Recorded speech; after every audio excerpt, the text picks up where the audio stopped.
শিলচরে 12 বছরের শিশু বিদ্যুৎস্পৃষ্ট হয়ে শিলচর মেডিকেলে মৃত্যুর সঙ্গে লড়াই করছে। হৃদয় বিদারক এই ঘটনায় শিলচর মেডিকেল কলেজে মৃত্যুর সঙ্গে পাঞ্জা লড়ছে মাত্র 12 বছরের এক শিশু। আহত শিশুটির নাম শরীফ উদ্দিন। সে হাইলাকান্দি জেলার বর্ণালপুর লালাচোরা প্রথম খণ্ড গ্রামের বাসিন্দা। পরিবার সূত্রে জানা গেছে, দুদিন আগে খেলাধুলার সময় হঠাৎ করে শরীফ উদ্দিন 11,000 ভোল্ট বিদ্যুতের তারের সংস্পর্শে এসে আহত হয়। বর্তমানে সে শিলচর মেডিকেল কলেজে চিকিৎসাধীন অবস্থায় রয়েছে। এদিকে অসহায় পরিবারটি পাশে দাঁড়াতে স্থানীয় সমাজসেবীরা এগিয়ে এসেছেন। আঞ্চলিক পঞ্চায়েত আনোয়ার হোসেন লস্কর, সমাজসেবী আশরাফুল আলম মাঝার ভূঁইয়া সহ অন্যান্যরা অসহায় এই শিশুর চিকিৎসার জন্য সাহায্যের আহ্বান জানানো হয়েছে। সহযোগিতা করতে ইচ্ছুক ব্যক্তিরা সরাসরি পরিবারের সাথে যোগাযোগ করতে পারেন। যোগাযোগ নম্বর 9678253618 এই নম্বরে। একটি শিশুর জীবন বাঁচাতে আপনাদের মূল্যবান সহযোগিতা অত্যন্ত প্রয়োজন। আলিবের বাড়িতে আইছি। আলিবের ছেলে 2-3 দিন আগে কারেন্টর শর্ট খাইয়া বর্তমানে শিলচর মেডিকেল কলেজও মৃত্যুর সঙ্গে পাঞ্জা লড়ে। আলিবাইর এমন, আলিবাই পেশায় কিন্তু উনি 12 মজা বিক্রেতা। আজকে আলিবাইর কাছে মানে একটা পয়সাও নাই। আজকে মেডিকেল যে মেডিসিন কিনতে, এমনকি খাওয়ার মতো পয়সা আলিবাইয়ের কাছে নাই।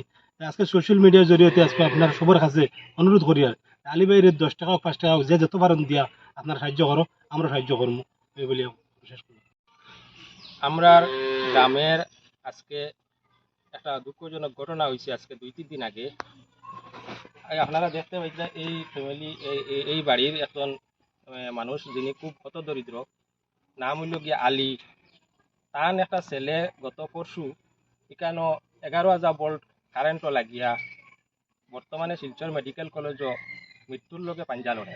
একদম ছোট বাচ্চা, 8-10 বছর বয়স। আমরা গ্রামে থাকি মোটামুটি সাহায্য সহায়তা করছি, কিন্তু বর্তমানে প্রচুর পয়সার দরকার এই ছেলেটা বাঁচাইতে হইলে। আপনারা দেখতে পারবা ছেলেটার অবস্থা। এর লেগে আমরা গাঁৱত থাকি যা পারছি সাহায্য করছি, আর আপনারা যাই পারেন 100-200 যা পারেন আপনারা সাহায্য করিয়া ছেলেটারে জেলা বাঁচানি যায় আমরাও চেষ্টা করি, আর আপনারাও চেষ্টা করবা। নিজবার সর্বানন্দপুর জিপির এপি, আর আমিও সব কোয়া করি, আর নিজেও একটা সাহায্য করি।